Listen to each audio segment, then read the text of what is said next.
indlela esesisuthi ngayo mhlawumbe ngabe sisiyaphuma ukuze singakhiphi lokhu esesikudlile. Angithi kunjalo wazalwane. Khona salambile enyameni ngisho emphefumulweni. Khona salambile emphefumulweni.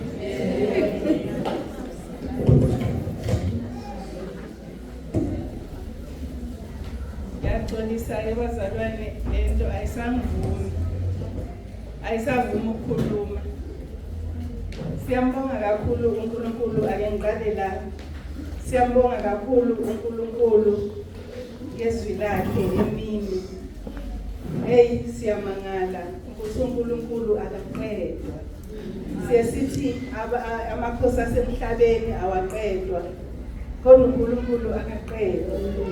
Uyazi ukuthi into engiyitholayo usuku nosuku ukuthi uma ngabe ufunda ivesi ungalifunda insuku ilandelana lizokutshela izinto ezihlukene. Usuku nosuku uthola okusha evesini ofunde ngayizona. So siyambonga kakhulu uNkulunkulu ngezwi lakhe. Ngiyithandile kakhulu indaba yokuthi uma ngicele ekhuluma nathi ukuthi sisenze njani, siboshelwe emadodeni. Hawu, siboshelwe emadodeni bazalwane. Kodwa ukukhuluma nomakoti abancane thina ndizabazi sesinenkani yethu. Thina nje sesinenkani yethu istandard. Siyabonga kakhulu uNkulunkulu. Siyathoba kakhulu ukukhuluma kwakhe kuyasimangalisa. Sizothi uhlabelela kancane bese siyakhuleka. Sizofunda izwi njengamanje sesizongena endabeni yokukhululeka ukuthi uhamba kanjani. Sithe isikhumulo sethu sithi siyoba ngabakhululekile kuphela. Sathi isikhumulo sethu siyachaza iqiniso liyosikhulula bese siba ngabakhululekile impela. Manje ke sizothi ukuhlabelela kancane bese siyakhuleka bese siyafunda. Sofunda lapha encwadini yabaseRoma chapter 8 sifunde kusukela ku-verse 1 kuya ku-5 ngokusizwa yiNkosi.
Baba, egameni likaJesu ophilayo, siphambukiso bakho namanje siyathoba, siyavuma asihambanga kahle.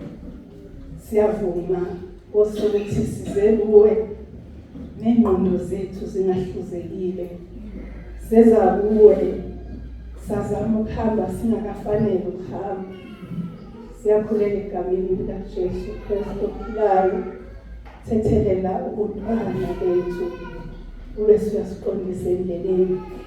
Sesizofunda futhi izwi lakho libiyele uNkulunkulu wethu ukhulume ngalo naphakathi kwethu. Sizohlukana bakhona abazophuma bahambe uma besuka la Nkosi bakho umphako ukuthi uma befike emakhaya abonakale inkambo eshintshile nangayiphi indlela oselungileyo phambi kwakho. Siyacela ke Nkosi ukuthi ube nathi kulo mkhuleko ngoJesu Kristu ophilayo. uJesu Kristu uyinkosi.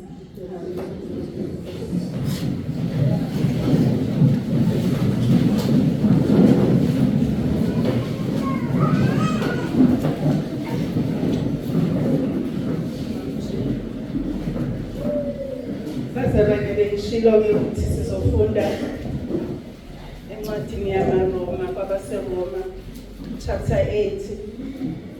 Sifunda khona kusukela kuverse 1.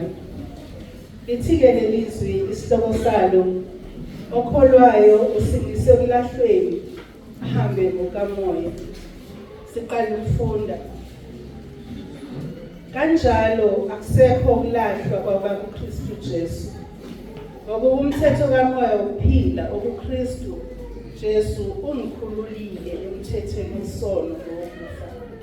Ngokuba lokho okwehlula umthetho, ngokuba ungenamandla ngenxa yenyama, wakwenza uNkulunkulu ukuthuma indodana yakhe ifana nenyama yesono.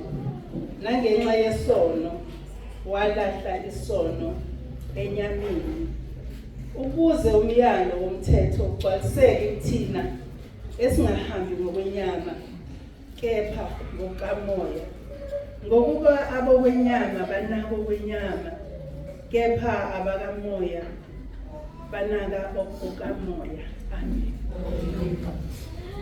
Sikhuluma-ke manje siyaphetha abazalwane ithini yethu namhlanje. Manje siqale ekuqaleni ngeqiniso, seza ukuthi sifinyelela kanjani ekulazini iqiniso. Sesiyadlula-ke manje sesiyofika ekukhululekeni, ngoba izwe sifundile lithi niyoba ngabakhululekile impela. Usufinyelele ekulazini iqiniso, wenza zonke izitebhisi bengizisho ngokusizwa uNkulunkulu ukuthi sizenze. Sesifinyelela kanjani-ke manje ekukhululekeni? Kuyini ukukhululeka? Ezwini likaNkulunkulu kukhulunywa, uma kukhulunywa ngokukhululeka akukhulunywa ngokulwela amalungelo njengoba sikwenza ezweni, kodwa kukhululeka ngokuthi uyawaclaima back amalungelo uNkulunkulu abekuphe wona. Khona-ke wakhuluma la kofakazi, wakhuluma ngokuthi uNkulunkulu uma ngabe kade usuphumile uyakubuyisela endaweni yakho. So njengamanje sizokhuluma ngala malungelo uNkulunkulu asipha wona ngenxa yokuthi sesaze iqiniso, safinyelela ekulazini iqiniso. Indaba-ke esifundayo la isikhombisa ukuthi uma usuwazi iqiniso ususunqobile isono, awusanqotshwa isono, awusekho phansi kwengcindezelo yokuthi nje ngiyahluleka aqhubekeki, ngoba ikhona indlela yokuphepha. Lithi izwi likaNkulunkulu kanye nokulingwa, ikhona indlela yokuphepha. Uma ngabe ikhona indlela, uNkulunkulu wasilethela indodana yakhe ngoJesu Kristu ukuthi izosikhombisa ukuthi indlela yokuphepha ekulingweni iyiphi, yazonqoba ukuze sazi ukuthi sinamandla okunqoba ngayo wasithandayo. Lithi-ke leli zwi uma ngabe uzolilalela kahle uthi akusekho ukulahla. Usuhamba wazi ukuthi ngeke usalahlwa ngoba usulazile iqiniso. Ekseni sifunde ngomuntu wesifazane owakuqulo lalingaqulwa icala lakhe kahle kahle kwakuthi nje akagwetshwa. So uma ngabe isigwebo singaseli lo wesifazane kwafanele akabe nezinto ayifundayo lapho. Okokuqala kwafanele ukuthi akawuhloniphe umthetho, akalalele isifundiso. Akazi ukuthi izwi kaNkulunkulu malithi ungaphingi alisho okunye lithi ungaphingi. So akalalele isifundiso, akaqonde ukuthi njengoba nje kuthiwe ubanjwe oqotsheni ephila uphulile umthetho wabantu nokaNkulunkulu. Kukhona izinto esiye sizenze kubantu sitshela ukuthi senza kubantu kanti senza nakuNkulunkulu ngoba umuntu udaliwe uNkulunkulu.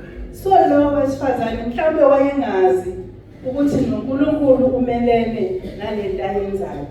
Uthi ke uJesu uma ehamba eya lapha eSamaria efike ethola owesifazane lo wayezokha amanzi, uthi ukuba bewazi ukuthi ubani ucela kwamanzi ubuzwa cela lamanzi ukuthi ungaphinde wonke. Manje ke lo wesifazane obanjwe ephinga isibusiso asitholayo sokuthi izwa ungaphinde wonke. Uma ngabe usathola lokho kubuyisa ukuyalwa lo ungaphinde wonke. Siyakhumbula ukuthi emakhaya besishaywa nathi kwesinye isikhathi kwangasho ukuthi ungaphinde kwakethi onke uphinde. Onke uyabona ukuthi lo munwe uze nolako olumangasayo onke uphinde. Kodwa uJesu akasho ukuthi ukuphinde uthi ungaphinde. So stop it.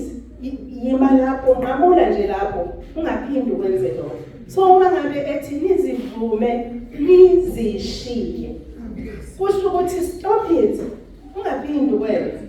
Akusho ukuthi vuma lesi uqhubeke naso usenze ngoba lithi izwi kaNkulunkulu onembewu kaNkulunkulu akasenzo.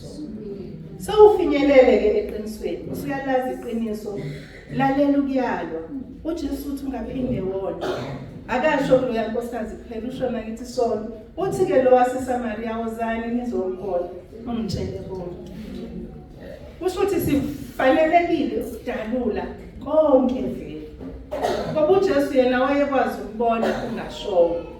Kodwa manje thina siphila emhlabeni la kufanele sikhiphe khona thina siyikhiphele thina sisho. Angithi uma ngabe mhlawumbe ugain weight uyuvula wardrobe wakho uvule wonke ukhiphe konke ongasalingana. Angithi bazalwane ukhiphe konke ungasho ukuthi lokho hayi ngisazokunciphela lokho hayi ngisazokujimela lokho uyakhipha ube suqala kabusho ukulinganayo. Manje uma ngabe ke sesiya kwaNkulunkulu senziwa yini ukuthi siye nezingubo ezisimfintshayo ke manje uthi hayi lokho nje ngizoqinisela ngakho ngizobona nje ukuthi kuwangaphi nendlela. Bazalwane uma yethi ungabe usona usho ukuthi indlela yakho yokona iphela la qala iphejelisha. So uthi ke sithi ke mangabe sesifika ekukhululekeni sesiba ngabakhululekile impela. Siyazi ukuthi uJesu sifele esiphambanweni wenziwe umnikelo wezono zethu wathwala ihlazo lethu konke esasiyikho wasihlawulela. So uma ngabe ke sesifikile lapho sesithina ke kusho ukuthi sesikhululekile. Ingakho ethi thabathanelani ijoka ngoba lilula. Uyabona ukuthi uma ngabe ethi lilula kuthina yena uthwalile yena ngoba uNkulunkulu. Kithina selula ngoba sekunqotshiwe. Thina wethu sekumkhumbuzo sathana ukuthi asisebona baba singaba kaNkulunkulu. Asisebona baba sinqotshelwe uJesu. Asisebona abaphansi komthetho sesiphansi komusa. Uyabona ukuthi uJesu mayethi hamba nami angikulahli umusa kangakanani. Umusa lo umbekela ukuthi angiwulahlile noma ngabe ungcole kangakanani. Kunethule engangithanda elisilungela lithi come as you are. Woza njengobunjalo. uJesu akanandaba woza njengobunjalo ngoba uzofike akutshele konke ebese yakuhlambuluka. Kodwa wena kufanele zilethe kuye. Ngikhumbula indaba yomuntu wesifazane owayenomopho. Wayazi ukuthi uJesu uyaphilisa. Yayingekho indlela yokuthi ayoma phambi kwaJesu athi ngiyagula. Kodwa wacabanga ukuthi angisondeze ngize ngithinte umphetho wengubo. Mhlambe lolo suku namhlanje ukuthi usondele nje thinte umphetho wengubo. Leso sifo naleso sono esisabona sizosuka mawukhona. Uthi ke nawe uJesu akusekho la. Sizolahlwa kanjani bazalwane sesilazi iqiniso saphileke. Sikhululekile phela emthethweni. Ubaba umpostoli ukalinganise ngokuthi uma ngabe ukuthi awukho ngapha usaphethwe umthetho ukade amaphoyisa njalo uma ngabe ngidriver ngengikade amaphoyisa omgwaqo. Kusho ukuthi kukhona ongekho wrong mhlawumbe emotweni noma kumina. Kusho ukuthi ngaphansi komthetho ngisacindezelwe umthetho. Ngoba mhlanga hamba ngemoto right, ilicense yami ya right, yonke into ya right, anginandaba noma qhamuka amaphoyisa. Mangigcina ispeed limit, anginandaba noma ngifike emaphoyiseni noma ngifike emaphoyiseni ngoba akukho kusolisayo ngithi. Angigqilaziwe nje umthetho. Kodwa wathi kwaba khona ongekho right, ngizoba isigqila somthetho. Ngicindezeleke ngilibone edlula lapha iphoyisa ngithuthumele ngicashe lingazange lisho lutho. Ngoba ngiyazi ukuthi mhlawumbe anginayo license, mhlawumbe ngiyazi ukuthi imoto ayikhanyisi, ayina indicator, ayina hood, mhlawumbe angithelile, mhlawumbe iphelelwa amathayi, konke lokho okungafuneki, mhlawumbe indicate. So uma uqhamuka iphoyisa ubabona bejila, umuntu ashaye u-10 phambi kwakho usebona amaphoyisa phambili, ugqilazekile, isigqila sesono, esicindezelwe umthetho. So bazalwane thina kuthiwa sesikhululekile emthethweni, asisekho phansi komthetho, kodwa sesiphansi komusa kaNkulunkulu. Umusa kaNkulunkulu-ke awunqamuka awupheli, uthando lwakhe lubanzi lujulile. Angeke uze unqamuke ngoba naku sekufike mina sona esikhulu, kodwa still uzoba khona umusa kaNkulunkulu anginikeze elinye ithuba ukuthi hamba ungabe sona.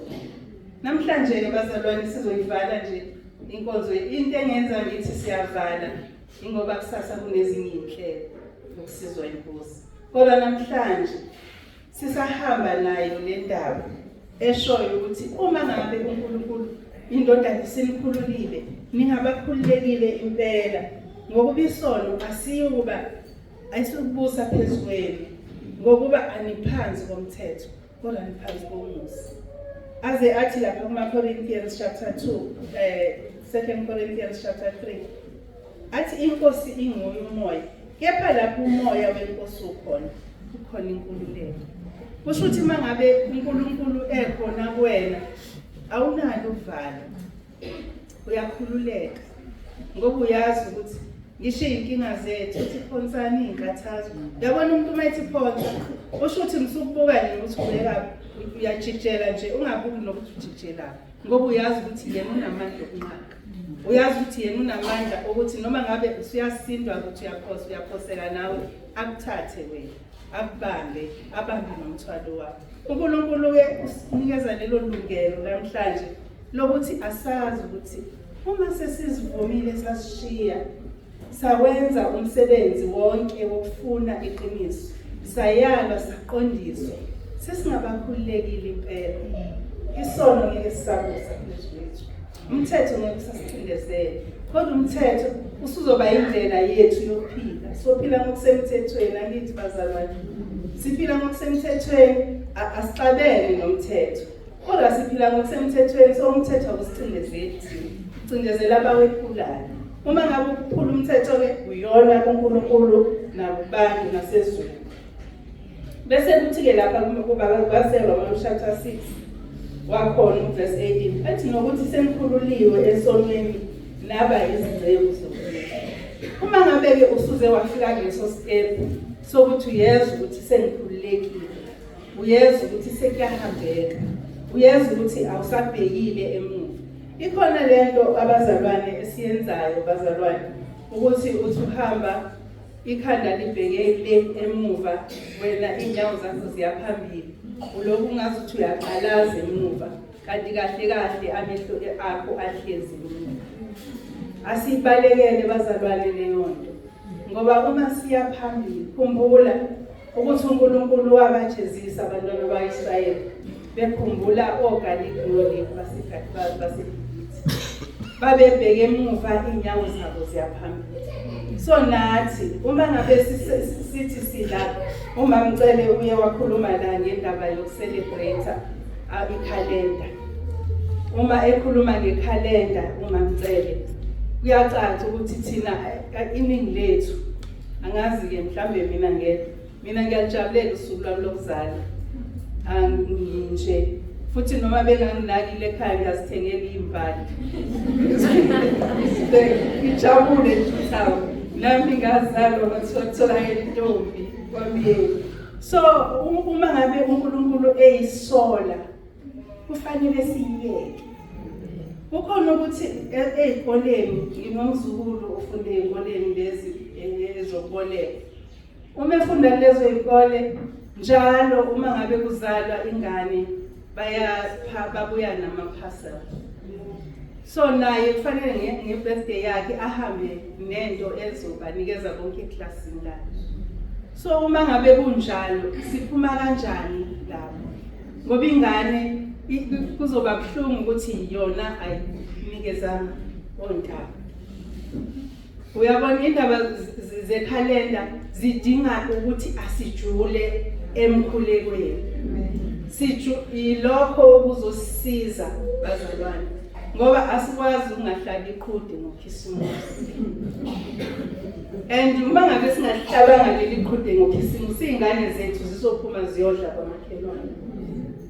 So ukuze sinqamule lolu khondolo lwekhalenda, ake sijule ekukhulekeni. Angeke sikwazi ukuzenzela thina, kodwa sizokwazi ukumcela umnikazi wezinto ukuthi akashintshe. Enhlizweni yami kuyavuka nje indaba yewayini emshadweni wasekhaya. uJesu engayiyela nje leyo nto. Okokuqala kwakungashadi yena, okwesibili kwakungashadi omunye wabafundi bakhe, wayemenyiwe nje. Kodwa kwathi ngenxa yokuthi kwasengasemnandi, wathi angibuyisela ngibanzele iwayini engizokuliphuza ngokuphuza. So nathi empilweni zabantwana bethu thina sizokwazi ukuhlala ngaphandle kwama-birthday, sizokwazi ukuhlala ngaphandle kwabokhisimusi, vele thina vele ngabokhisimusi seyinkonzweni, sizokwazi ukuyiphila leyo mpilo. Kodwa laba abancane bona badinga thina sibakhave ngokukhuleka. Ingakho nje umzukulu wami ubuye ne-lucky packet yakwa-Spiderman. Akangeni u-Spiderman kwami, kodwa ubuye nayo i-lucky packet yakwa-Spiderman.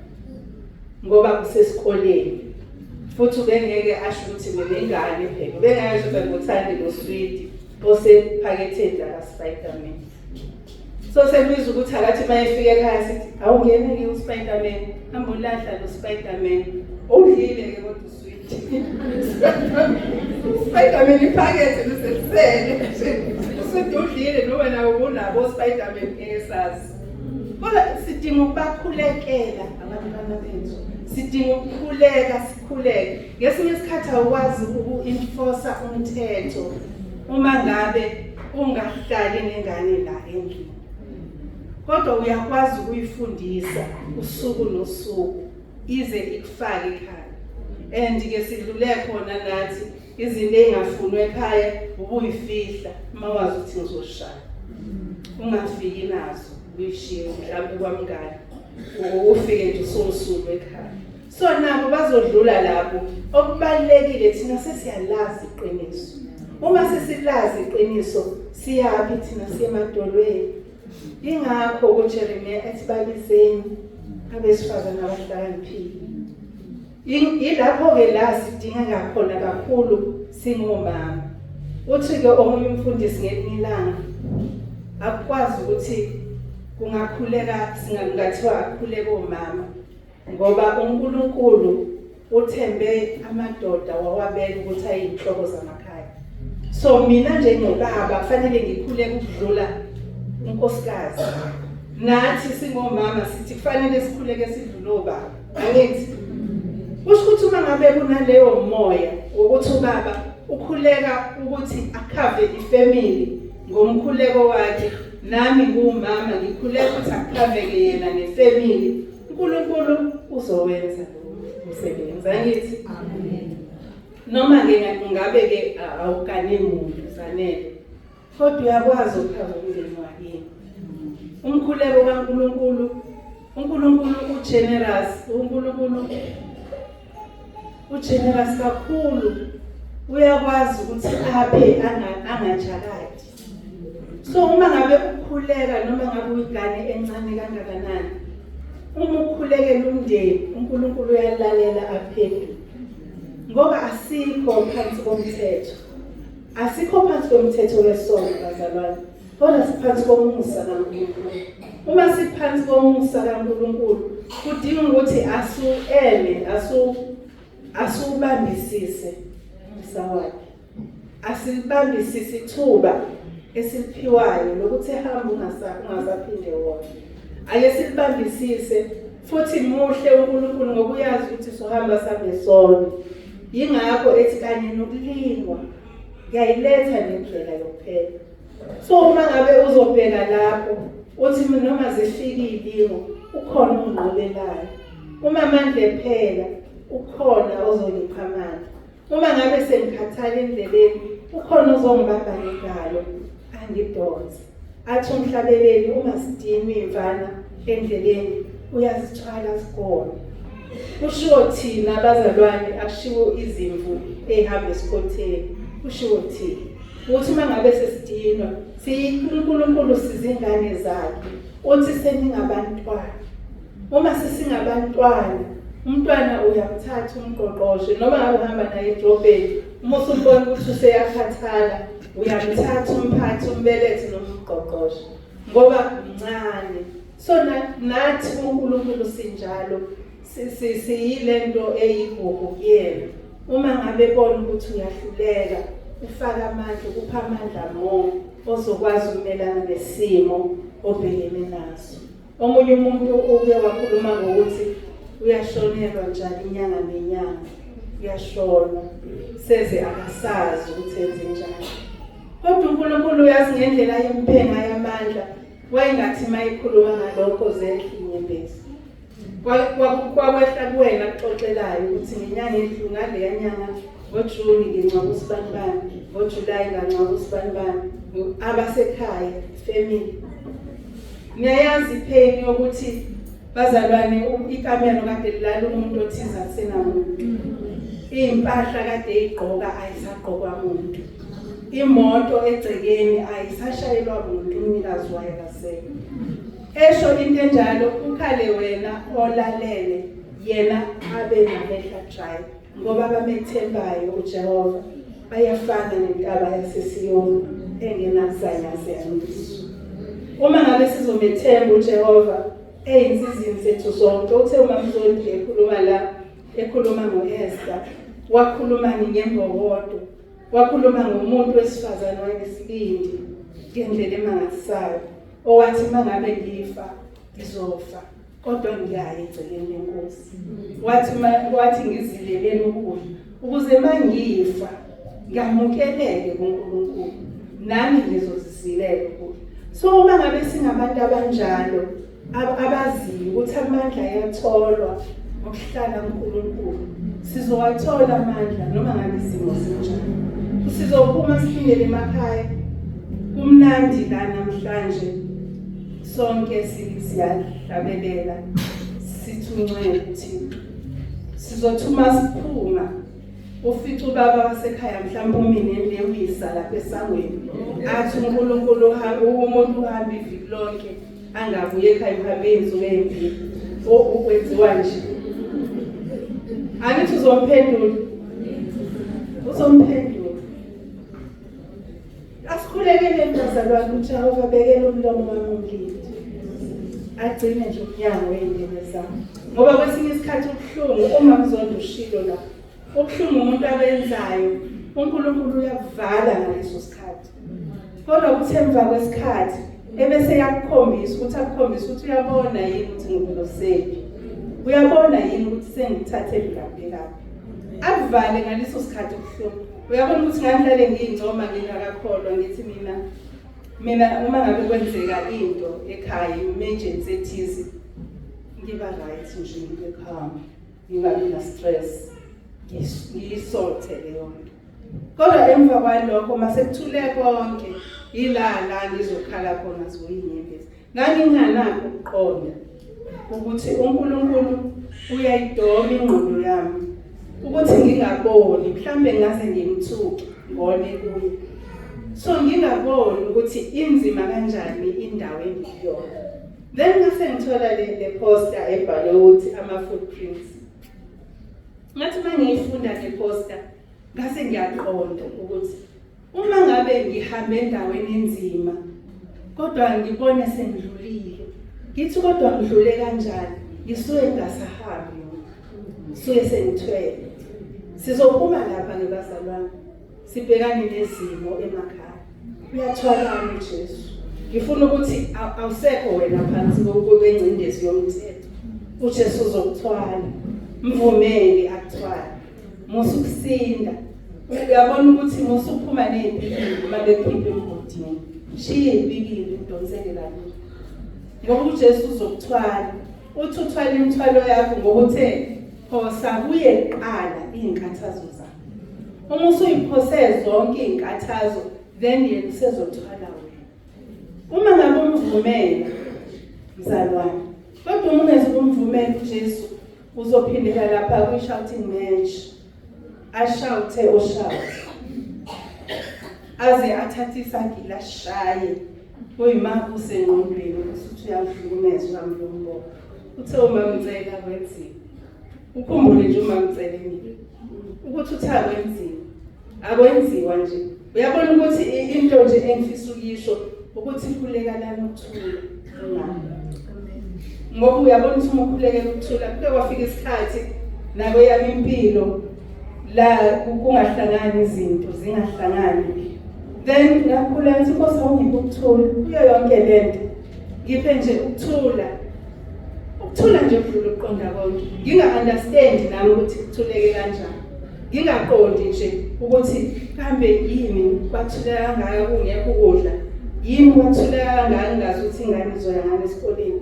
Yini kwathuleka kangaka ngingena petrol emotweni okuyemsebenzini. Kodwa uNkulunkulu wangipha ukuthula. Akanginikani imali engangiyidinga. Kodwa wangipha ukuthula emphefumulweni.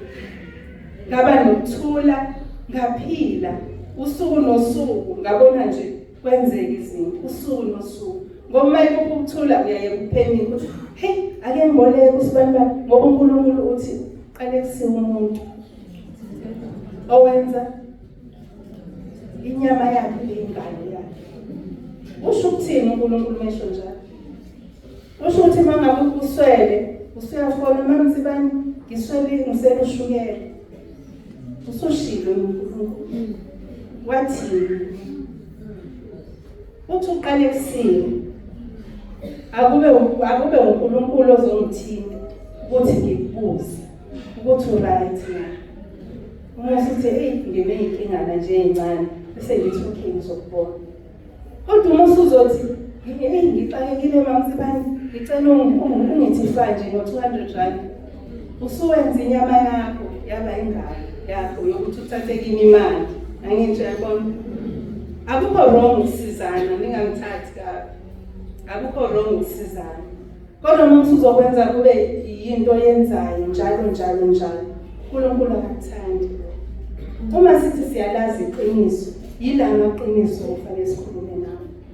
Ake sifunde ukuthi ngiphelele ushukela angene endlini ngikhuleke.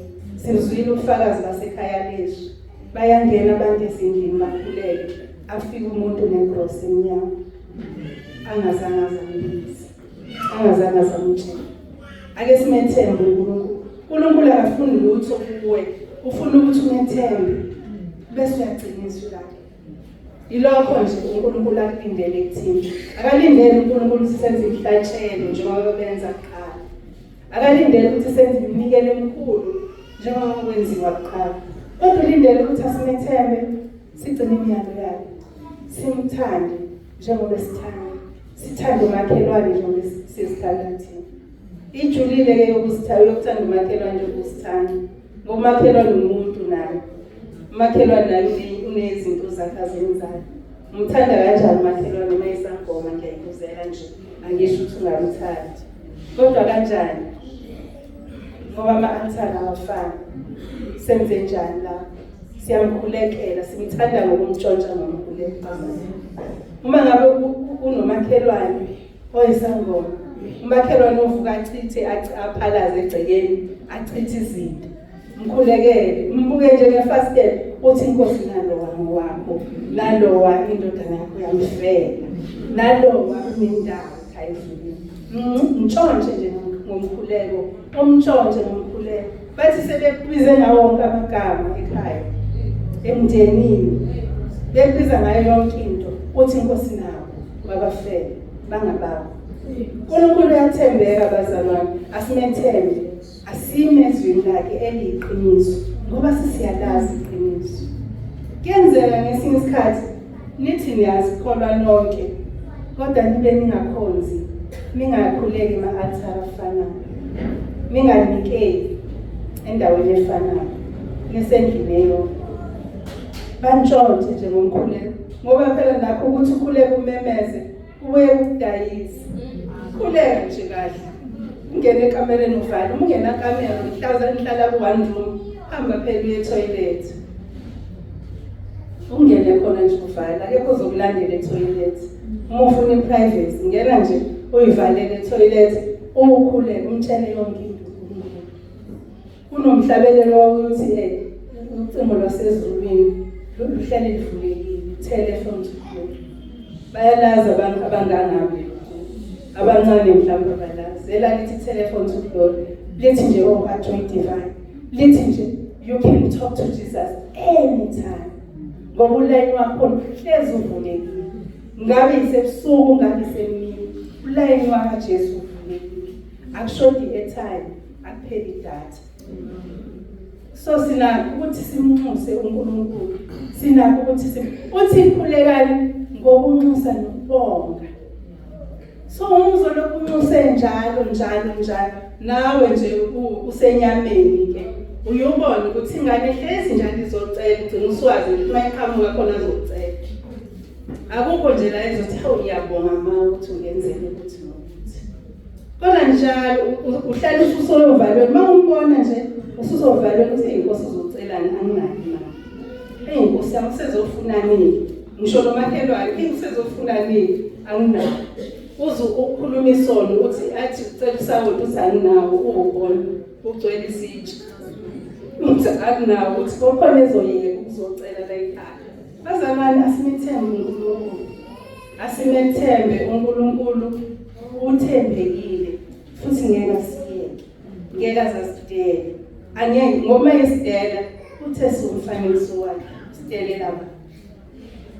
Bazalwane, siphume ithuba lokuhamba siphume la endlini, sishintshile. Sifike emakhaya siyidalo ezintsha. Sifike emakhaya kube ngazuthi siwukhozi. Ukhozi oluthi malibuya entabeni, lubuye selulusha, ushintshile. Ushintshe yonke into, ushintshe nje indlela yokulalela umama. Kwesinye isikhathi ngimnizwile lo okhulumela ukuthi ngiphendule ngasarcastic, ngiphendule ngabhinqa kabhuqa.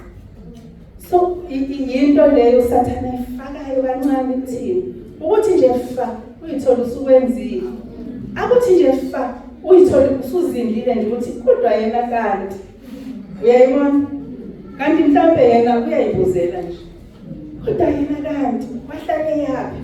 Uyabona nje athi mayiphuma uyazula naye, uma engasabuyi awusamkhulekeli. Bazalwane, uthe ugogo Mponjane lapho wathi uyamkhulekela ubaba wasekhaya, ukhulekela ingane, ukhuleke, hayi ukuthi nje inkosi usuyobona ngoba siyenza uthatha ukucasuka okusenhlizweni uthi inkosi siyombona ungazi ukuthi uyombona kanjani umbona ngokumjezisa umyala ngokumjezisa ngentukuthelo noma umyala ngokumqondisa noma umyala ngokumnika ithuba ngoba uNkulunkulu uyanikana ithuba.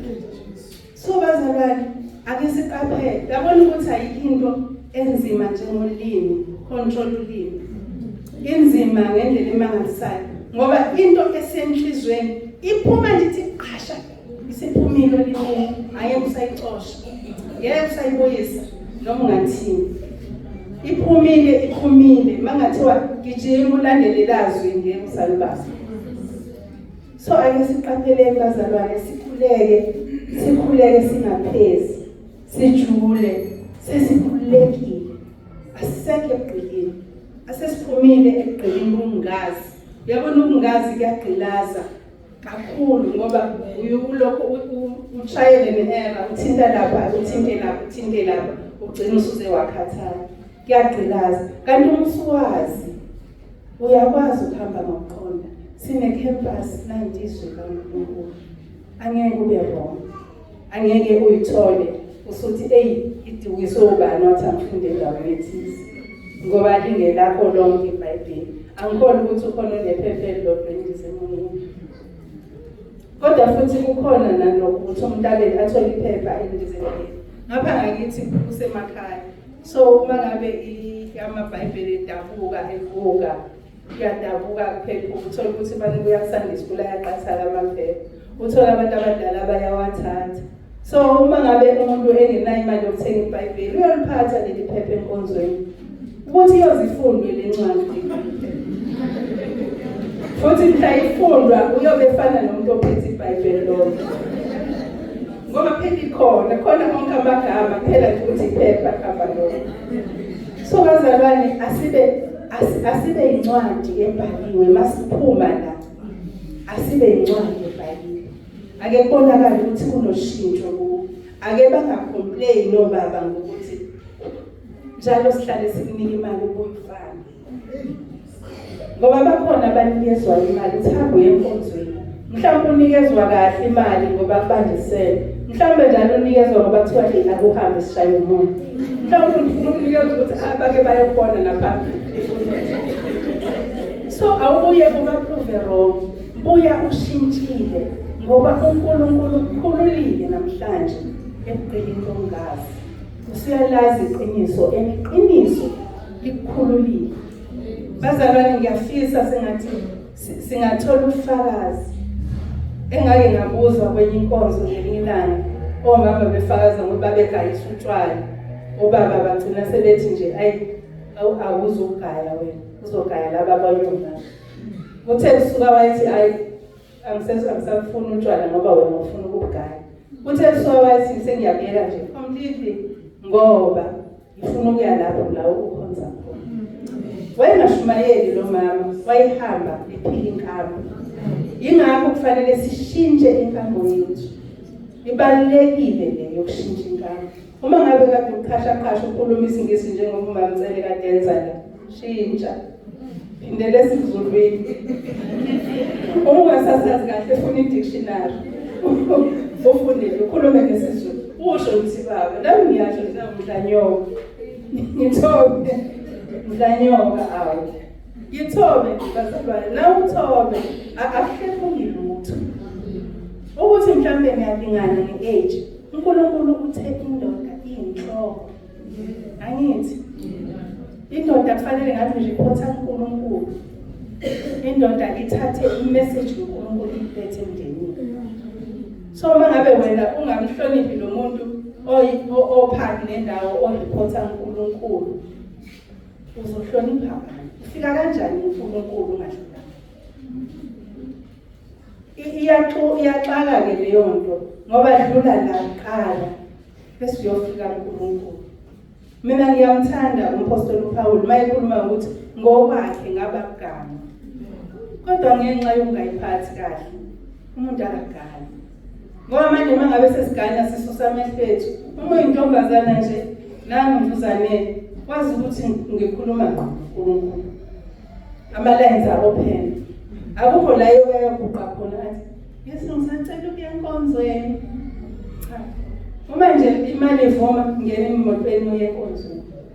Kodwa wena onomyeni noma ononkosikazi uzoqala ayi manje mama bengibona ukuthi ake ngithishelele enkonzweni. Nawe hawo baba bengicela ukuthi ngiyohlangana namanye amakhosikazi. Mhlawumbe akathandi nenkolo. Usuzothi ngiyohlangana namakhosikazi nesitofela uqamba amanga. Sibonile uNkulunkulu. Into ephuma limi angeke usalilanda lelo gama ngoba ngokulandelayo uzokubuza ukuthi hawu athena amakhosikazi kanti sihlukaniswa nesitofela. Awusakwazi manje uzoyilungisa ithende njalo. Yona ngeke iphumile. So bazalwane ake qaphela ulimi lwakho ukuthi uthini. Uqaphela amehlo akho. Ngoba basiyabagqilaza kakhulu ngendaba yokuthi sibone thina siyayithanda izinto. Ubone izinto ezithize kwamakhelwane noma emzini othize. Siyafika hey baba uma singathola ukuthi nje sibheke la. Akakaphela budget. Kodwa wena usuzolokhu umphusha. Emehlweni akho uzogcina sebonakala ungazuthi uyahluleka. Kanti cha akahluleki. Ingoba unesikhathi sakhe ayenza ngaso izinto. Njengoba uNkulunkulu enza ngesikhathi sakhe izinto. Bakhona abangabathola abantwana. uNkulunkulu usabamisile. Ngoba unesikhathi sakhe sokwenza izinto. Methembe, umthande, umkhonto. Wenze izwi lakhe.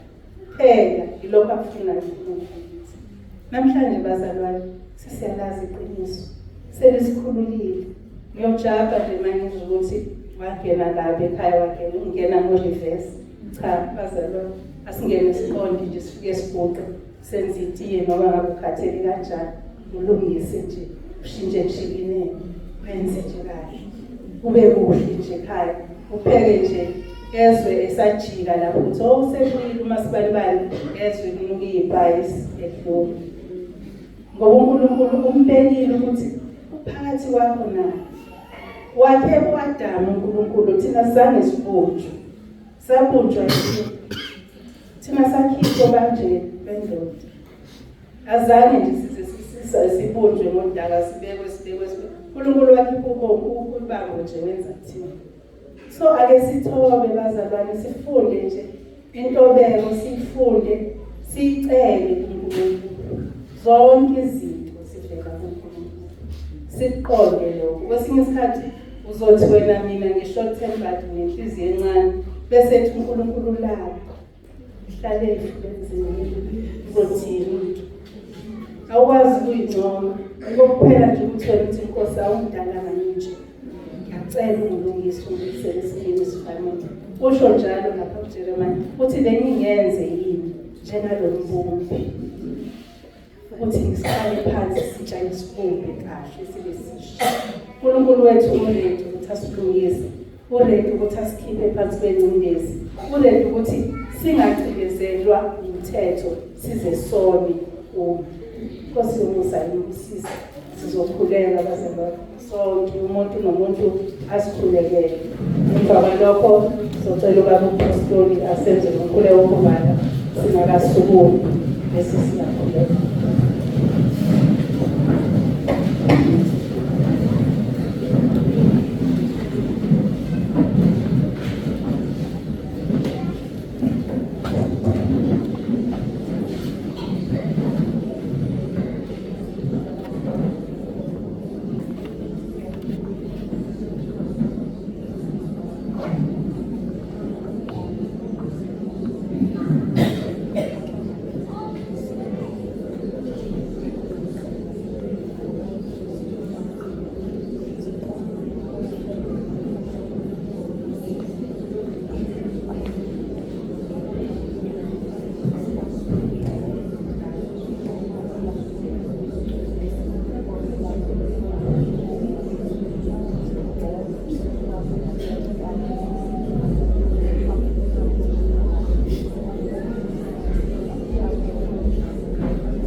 osenzele khona kulezi zinsuku ezimbili eseyidlulile. Kakhulu sibonga ukuthi ukhona phakathi kwethu, ukhona futhi uzoba khona kuze kube phakade. Nkosi Jesu, ngesikhathi ubuyele emuva uthi uzomuka, washo wathi kusifanele ukuze umoya ongcwele afike, washo wathi umoya ongcwele uzohlala kithi phakade.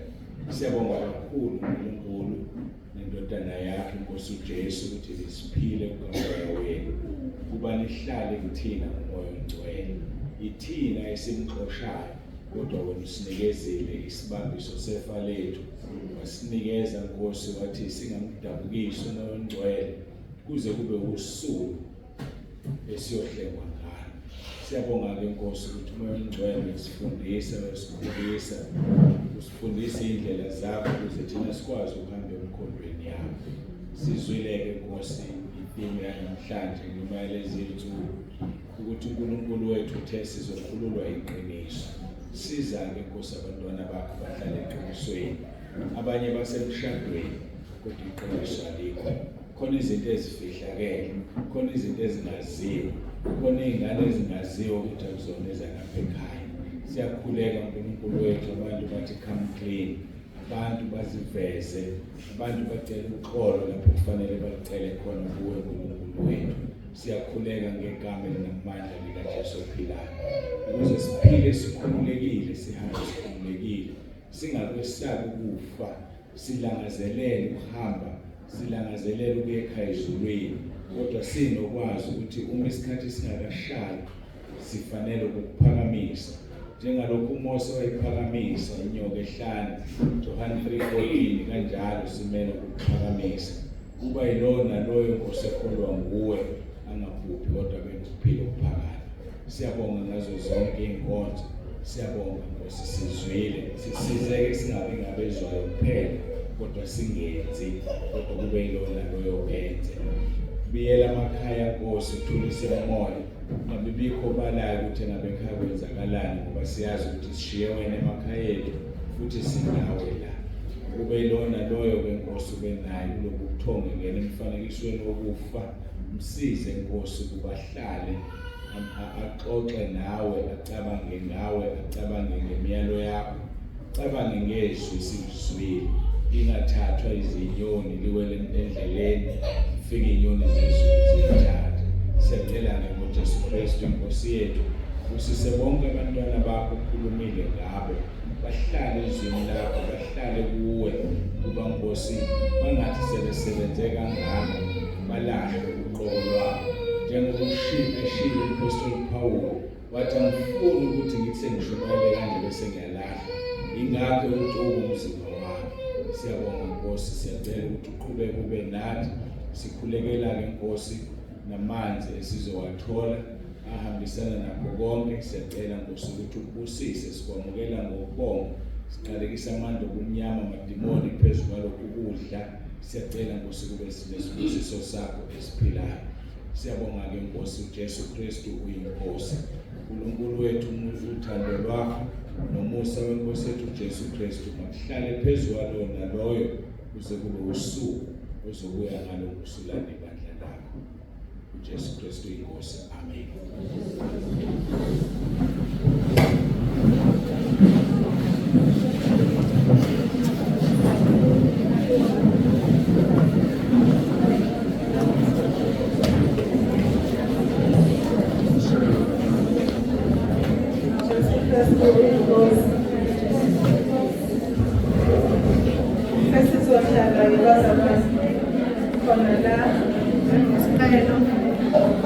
Abantu bathatha amaplate abo, silungele lo nyaka.